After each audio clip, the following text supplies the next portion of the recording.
খুব সহজে মাত্র 2টা ডিম দিয়ে চুলায় বানিয়ে ফেলুন হোমমেড কেক, যেটা আপনার বাচ্চাদের জন্য খুবই সুস্বাস্থ্যকর।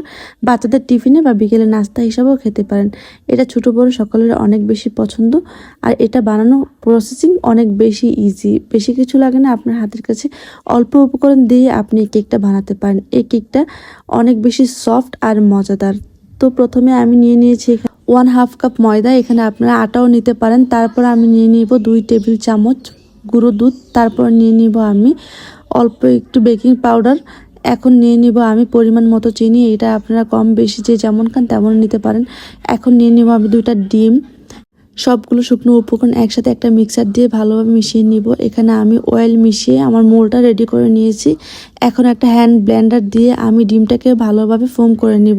দেখুন আমার ডিমের ফোমটা কত সুন্দর হয়েছে। এখন আমি দিয়ে দেব ভ্যানিলা এসেন্স, খুব অল্প 3-4 ফোঁটা।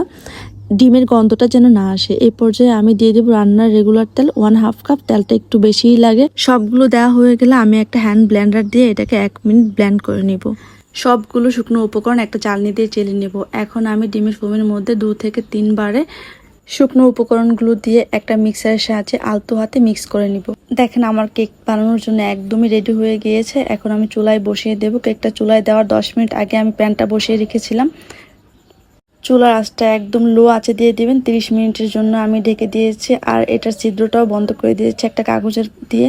30 মিনিট পর এসে দেখি মাশাআল্লাহ খুব সুন্দর হয়েছে। এখন আমি মোল্ড আউট করে নিয়েছি।